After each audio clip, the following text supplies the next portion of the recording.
Phone कहाँ से होगा, वो कितने पर उनका पहले खाने के लिए नहीं कुछ सब कुछ हो रहा है कि वो परेशान, अब क्या बताऊँ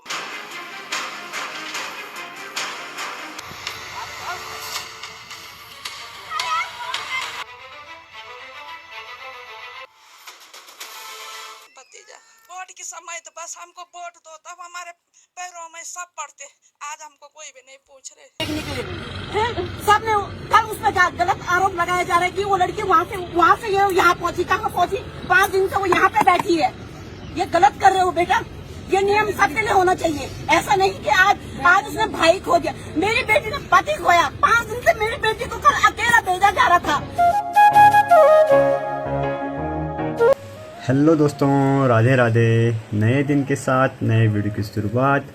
और आज की वीडियो कोई ब्लॉग वीडियो नहीं होने वाली है। आज की वीडियो होने वाली है उत्तरकाशी के धराली गांव से रिलेटेड। आप लोग को पता ही होगा कि उत्तरकाशी के धराली में आपदा आई थी, तो उससे रिलेटेड हम लोग कुछ बातें करने वाले हैं। तो जो धराली गांव से तस्वीरें सामने निकल कर आ रही हैं, तो वो लगभग दिल दहला देने वाली हैं। तो किस प्रकार से लोग मलबे से निकल कर बाहर आ रहे हैं। 2-3 आदमी लड़के थे उधर, एक दूसरे जगह दो और फंसे थे, और लगातार वहां पर रेस्क्यू टीमों को भेजा जा रहा है। एनडीआरएफ की 2 टीमें उत्तराखंड में पहले से तैनात थी, तो उनको भी लगातार भेजा जा रहा है उत्तरकाशी के धराली गांव में। रेस्क्यू लगातार चल रहा है हेलीकॉप्टर से, क्योंकि रोड कनेक्टिविटी अभी तक भी ठीक नहीं हो पाई है।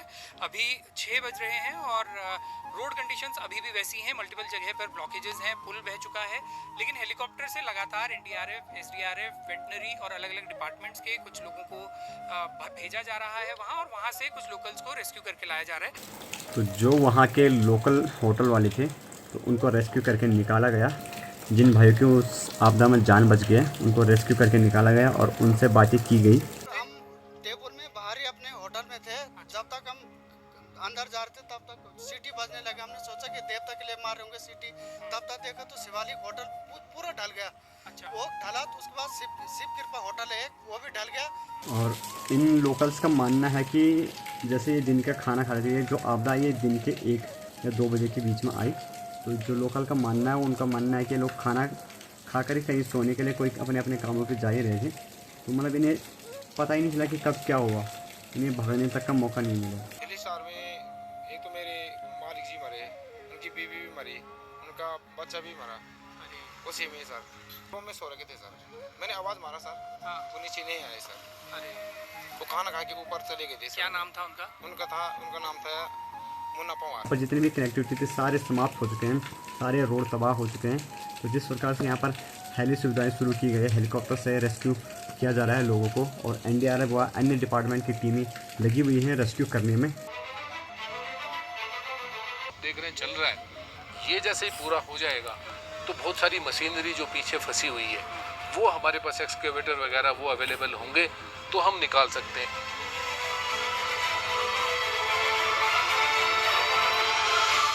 यहाँ पर 3 से 4 मंजिला जो है होटल्स, वो यहाँ पर थे, होम स्टे थे। अब सोचिए ये 50 से आप मान के चलिए एक उसमें एक लेवल पे 10 फीट तक का तो कम से कम होता है, तो it must be around 50 to 60 feet. तो वो मैकेनिकल वे में टूल से, हैंड टूल से बड़ा मुश्किल है। नाले के बाद में थोड़ा सा एक पैच है, उसके उधर भी नाला बह रहा है, तो वो बोल रहे हैं कि उनकी लास्ट लोकेशन वहाँ पे थी। वो फैमिली के साथ कल आए हमारे पास, तो हमारे पास जो रेस्क्यू रडार था, हमने उसके साथ वो सिग्नल वो करता है, वो आपके मूवमेंट को, आप ब्रीदिंग करते हैं, आपकी हार्ट बीट चलती है, तो उन चीज़ों को वो स्कैन कर लेते हैं, उनको सेंसर जो है उनको कैच कर लेते हैं। तो हमने वो लगाया, उनके लिए कोशिश किया। हालांकि हमें मालूम था कि चांसेस आर वेरी लेम।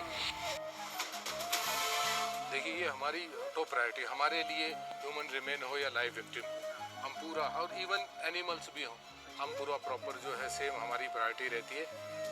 और जैसे आप जानते हैं उत्तराखंड जो है माउंटेनियस जो स्टेट है, और यहाँ पर इस तरह की आपदा का हमेशा अंदेशा बना रहता है। तो सबसे पहले तो जो हम जिसको बोलते हैं फर्स्ट रिस्पॉन्डर, जो आसपास की जो जनता होती है, जो लोकल्स होते हैं, उनको हम फर्स्ट रिस्पॉन्डर बोलते हैं। उसके अलावा हमारे साथ में जहाँ पर अगर आसपास में एनडीआरएफ, एसडीआरएफ, आईटीबीपी, आर्मी या इस तरह का कोई इस्टेब्लिशमेंट होता है, तो उनके जवान भी जो है वहाँ पे तुरंत जो है वो पहुँच सकते हैं। जिस प्रकार से अगर यहाँ पर आप इस धराली इंसिडेंट को लेकर अगर हम बात करें, तो हमारी 2 टीमें उत्तरकाशी में स्पेशली जो है वो तैनात थी, एक प्रॉपर उत्तरकाशी मनेरी में, दूसरी बड़कोट, चूँकि यमुनोत्री एक्सिस भी काफ़ी वनरेबल है तो दूसरी वहाँ पर एक टीम थी। तो ये परमानेंट होती हैं यहाँ पे इंदौर पोर्ट? ये मानसून सीजन के दौरान ये परमानेंट रहती हैं, ये जब तक मानसून सीजन ओवर होगा तब तक ये वो वहीं पे रहेंगी। जो धराली गांव की महिलाएं हैं उनका मानना है कि हमें इंसाफ चाहिए। वोट मांगने तो सब लोग आ जाते हैं लेकिन अब कोई देखने तक नहीं आ रहा है। छोड़ के परेशान, अब क्या बताऊं मैं, मेरे बाबा दादा लोगों के बना रखे थे जो मकान सारे बह गए। चलो मकान गए तो कोई बात नहीं, पर भतीजा गया, जवान भतीजा। वोट की समय तो बस हमको वोट दो, तब हमारे पैरों में सब पड़ते। आज हमको कोई भी नहीं पूछ रहे तुम्हारा क्या हाल है, तेरे पैर में क्या आग पड़ रही। मेरे तो भाई का भतीजा है, आज हमको कोई नहीं पूछ रहे। जिस दिन ये आपदा आई उसी दिन धराली गांव में एक प्रसिद्ध मेला भी लगता है और माना जाता है कि जो यहाँ की स्थानीय मंदिर है वहाँ पर पूजा की जाती है और बहुत बड़ा मेला लगता है। तो लगभग एक मंदिर था, तो वहाँ सभी लोग उसी टाइम दर्शन करने जा रहे थे जिस टाइम आपदा आई, जिस वजह से कि काफ़ी लोग उसी मंदिर के सहारे बच गए क्योंकि वो मंदिर काफ़ी ऊंचाई पर भी है। और इस मंदिर में उस वक्त पूजा न हो रही होती तो और ज़्यादा लोग शिकार होते इस बाढ़ के, और उस पूजा की वजह से यहाँ पर लोग सुरक्षित हुए क्योंकि ऊंचाई पर है। अभी आप देखिए पूरे मंदिर के अंदर राहत और बचाव का काम यहाँ पर चल रहा है। जितनी भी राहत सामग्री हैं और वो सब यहाँ पर आई हैं, और उस वक्त यहाँ पर जो है वो पूजा चल रही थी। ये सब गांव की महिलाएं हैं कि ज़्यादा मौसम खराब होने के कारण से अनेक स्थानों पर मार्गों का जो संपर्क है वो कट गया है और कुछ पुल भी जो है क्षतिग्रस्त हो गए हैं। उसके कारण से वहाँ पर पहुँचना भी मुश्किल हो रहा है, लेकिन उसके बावजूद भी सभी एजेंसियाँ, सभी लोग जो वहाँ पर पहुँच गए हैं रेस्क्यू के काम में लगे हैं। हमने राज्य के स्तर पर भी एसपी और लगभग 160 पुलिसकर्मी भी इस काम में लगाए हैं जो राहत और बचाव के काम को करेंगे।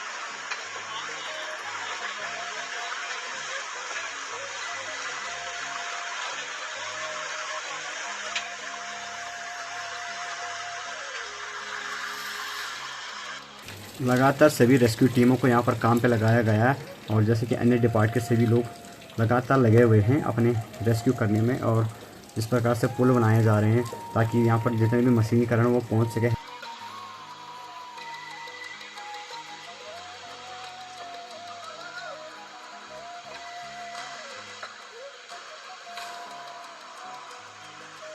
और कुछ ऐसी क्लिप्स भी दिखा रहा हूँ आप लोगों की हासिल जो धराली गाँव तो पहले कैसा था।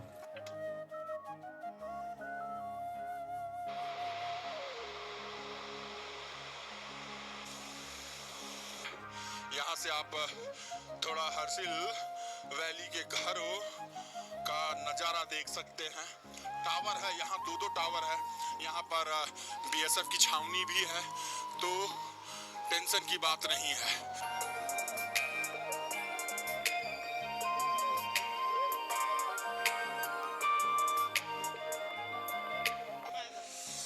यहाँ इस सूचना पटल पे लिखा हुआ है, क्योंकि देखिए हर्सिल का ना सेब और यहाँ का इसको क्या बोलते हैं राजमा बहुत फेमस है।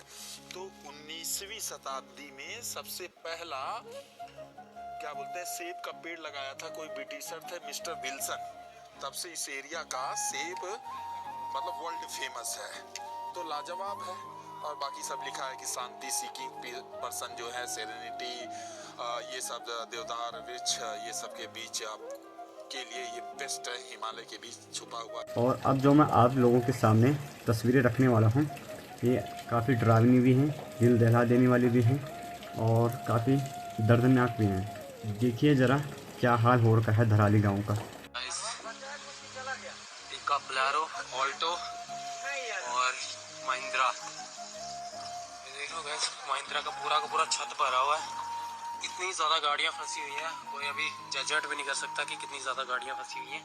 कि कुछ टाइम पहले रेड टेप ब्राह्मण में ओपन हुआ था, यहाँ पे देख पा रहे हो ना, एक साइड से शटर पूरा दबा हुआ है और मुझे लग रहा है पानी तो इसके अंदर अच्छा खासा गया होगा। और ये देख रहे हो, ये शटर पूरा बैंड हो चुका है। जेसीबी वाला था ना, इसको बोलते हैं स्टूल था। जेसीबी वाला आया था।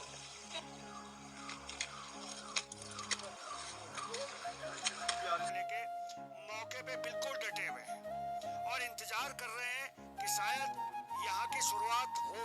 कैसे वो शुरुआत हो, दूर तस्वीरों में भी आप देखिएगा एक टीम और है जो डॉग स्क्वाड को लेके खड़ी है। इसके अलावा एनडीआरएफ, एसडीआरएफ, कुछ मैनुअली खुदाई भी आपको यहाँ देख सकते हैं। फावड़े, बेलचे, इनके साथ में ये खुदाई हो रही है। धीरे धीरे जब हम आगे बढ़े तो यहाँ जो तमाम सुबह की पहली किरण के साथ में वो तमाम जो अधिकारी हैं वो ग्राउंड पे हमें देखने को मिले। देखो, ग्राउंड पे अधिकारी तो हैं, इसमें कोई शक नहीं है। और ये चहलकदमी बता रही है कि हाथों में फाइल लिए हुए, बगल में वायरलेस लटकाए हुए पहुंचे हुए। इसके अलावा एसडीआरएफ, एनडीआरएफ की मैं बात करूं तो तमाम अत्याधुनिक उपकरणों के साथ में वो यहाँ उपलब्ध हैं, मौके पे पहुंचे हुए हैं। उन उपकरणों को मैं दिखा रहा हूँ। लेकिन एक कड़वी सच्चाई ये भी है कि जो युद्ध स्तर पे काम की हम उम्मीद कर रहे थे, और हम उम्मीद कर रहे थे कि यहाँ पे हमें कुछ इस तरीके की तस्वीरें देखने को मिलेंगी जहाँ हमें लगेगा कि काम युद्ध स्तर पे चल रहा है, शायद उसकी शुरुआत अभी हमें यहाँ देखने को नहीं मिली है। ये वो टावर है जो आपने वीडियो में देखा होगा। ये 2 टावर है, एक मुखवा में टावर है और एक धराली में टावर है। धराली वाला टावर की ये तस्वीर है, किस तरह से पूरी तरह से जमींदोज हो चुका है, ध्वस्त हो चुका है। पूरा परिवार था यहाँ पे हमारा, और सब इसी रास्ते से पहाड़ की तरफ भागे थे। आप अभी भी देख रहे हैं कि सारा सामान ऐसे बिखरा पड़ा है, कोई भी कुछ भी नहीं उठाया था हमने। उठाने के लिए अंदर कितना अंदर भरा हुआ है? पूरे अंदर 2-2 कमरे हमारे, तो अंदर तक मलबा जा रखा है पूरा मलबा जा। हाँ, इधर हमारे बाकी घर हमारे पूरे डूबे हुए हैं टोटल के। अच्छा, और ये परिवार के अंदर लोग तो नहीं थे उस वक्त? नहीं, लोग थे घर में, लेकिन बच गए थे सारे लोग। और जो हमारा भाई एक्सपायर हुआ होटल में था, नीचे बैठा हुआ। अच्छा,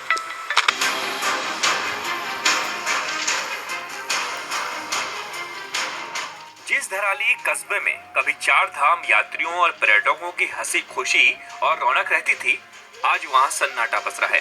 यहाँ चहल पहल, रोशनी और यात्रियों के कदमों की आहट की जगह अब सिर्फ भागीरथी और खीर गंगा के उफान का शोर सुनाई देता है। धराली में रेस्क्यू ऑपरेशन का 8वां दिन है और अब तक 1308 लोगों को बचाया गया है। सेना और एनडीआरएफ हाईटेक मशीनों, लाइडार सर्वे और ग्राउंड पेनिट्रेटिंग रडार सिस्टम से सर्च ऑपरेशन चला रही हैं। जीवित बचे लोगों और शवों की तलाश के लिए सेना ने 2 ग्राउंड पेनिट्रेटिंग रडार लगाए हैं, जबकि नेशनल जियोफिजिकल रिसर्च इंस्टीट्यूट ने 5 अतिरिक्त जीपीआर तैनात किए हैं। सेना के चीता हेलीकॉप्टर ने लाइडार सर्वे कर पूरे प्रभावित इलाके को हाई डिटेल से स्कैन किया। साथ ही 10 स्नीफर डॉग्स को भी जमीन पर सर्च के लिए लगाया गया है। उत्तरकाशी के धराली में आई आपदा के बाद राहत और बचाव कार्य जारी है। लापता लोगों की तलाश के लिए क्षेत्र को 4 सेक्टरों में बांटा गया। सेना, आईटीबीपी, एनडीआरएफ और एसडीआरएफ की टीमें खोजबीन कर रही हैं। पीड़ितों तक आवश्यक सामग्री पहुंचाई जा रही है। 5 अगस्त को बादल फटने के बाद आए सैलाब में लगभग आधा गांव दफन हो गया। उत्तरकाशी के धराली गांव में चल रहे सर्च और रेस्क्यू ऑपरेशन में सोमवार को बारिश के कारण बाधा आई। रेस्क्यू टीम आज भी किसी लापता की बरामदगी नहीं कर सकी। फ्लैश फ्लड के साथ आए मलबे ने 50 फीट ऊंचे स्ट्रक्चर को भी अपनी जद में ले लिया। धराली में रेस्क्यू टीमें लगातार मलबा हटाने में जुटी हैं। खुदाई के बाद तबाही की डरावनी तस्वीरें सामने आ रही हैं। पूरा का पूरा होटल और गाड़ियां मलबे में दबी मिल रही। कहीं लोगों के पर्स बरामद हो रहे तो कहीं सैलाब में दफन पूरी इमारत। भेज रहे हैं ये लोग, जो लोग यहाँ घूमने फिरने आ रहे हैं, उनको बेटा ऐसा नियम कहीं का नहीं होना चाहिए। उनको भेजो बेटा जिनका दर्द है, जिनको दर्द पड़ा है। ये ऐसा मत करो बेटा, मत करो। किसी ने पति खोया तो किसी ने बेटा खोया, ऐसा क्यों कर रहे हो तुम लोग? वो बहन 5 दिन से तड़प रही अपने भाई के घर के देखने के लिए। सबने कल उस पर गलत आरोप लगाया जा रहा है कि वो लड़की वहाँ से ये यहाँ पहुँची। कहाँ पहुँची? 5 दिन से वो यहाँ पे बैठी है। ये गलत कर रहे हो बेटा। ये नियम सबके लिए होना चाहिए। ऐसा नहीं कि आज उसने भाई खो दिया। मेरी बेटी ने पति खोया। 5 दिन से मेरी बेटी को कल अकेला भेजा जा रहा था। वो लड़ी झगड़ी कि मुझे अपने भाई की घरवाली कहाँ देखा है बेटी ने घर, कहाँ से जाएगी वो भटकते भटकते। ऐसा मत करो बेटा, बड़ी मेहरबानी होगी आप लोगों से। सबसे पहले उस परिवार को भेजो जिन्होंने बेटा खोया है। मैंने कह दिया बेटा उनको राशन मिल रहा है। राशन कहाँ जा रहा है? क्यों जा रहा है मुखबा? क्यों जा रहा है हर चीज? वहाँ पहुँचाओ ना धराली जहाँ आप आई है। सारे लोग भूख प्यास से मर रहे हैं, जिनका कुछ नहीं गया वहाँ तुम लोग पहुँचा रहे। ऐसा क्यों हो रहा है? क्योंकि उनका कोई धराली में कोई कहने वाला नहीं है। कौन कहेगा? बच्चा दब गया, पति दब गया, बहन का भाई दब गया, कल रक्षाबंधन था, कल तो भेजे उस भाई बहन को। सबने रोका क्यों बेटा, क्यों रोका तुम लोगों ने? कल रक्षाबंधन था, पूछो उस बहन से क्या बीती होगी, इस बहन पे क्या बीती होगी। बेटी मेरी कल अकेले जानी थी, अभी साल भर की शादी को नहीं बता। इतना आदत मत करो, मैंने बता दिया तुम लोगों से सबके हाथों दिया। मंजीत कुमार बिहार से हैं। कितने लोग गायब हैं? हमारे 40-45 बंदे गायब हैं। अच्छा, उनका कोई पता वता नहीं मिल रहा है। आप कहाँ से हो? बेतिया से? हम जी बेतिया से हैं। और उनका कुछ पता नहीं चला? उनका कोई पता नहीं चला। आपका एक साथी जो 6:30 बजे आपसे बात कर पाया, उसका कुछ पता चला? उसका कोई बात उसके पता नहीं चला। वैसे भी आज रेस्क्यू का 8वां दिन था, जिसमें कि 1308 लोगों को रेस्क्यू करके निकाला गया है। इस आपदा में काफ़ी लोगों को जान से हाथ धोना पड़ा, जैसे कि किसी ने अपना भाई खोया, किसी ने अपना बेटा खोया, किसी ने अपना पति खोया। और जो बाहर से काम करने वाले लोग आए थे यहाँ, जैसे कि आप लोगों ने क्लिप देख ली होगी, बिहार से जो भाई लोग आए थे काम करने के लिए, उन्होंने तो अपने 40 बंदे तक खो दिए। किसी का कुछ पता नहीं चल रहा, सारे लोग लापता हैं। जिन भाई बहनों ने इस आपदा में अपनी जान गंवाई है, भगवान उनकी आत्मा को शांति दे। बाकी मैं इसी के साथ इस वीडियो को यहीं पे समाप्त करता हूँ।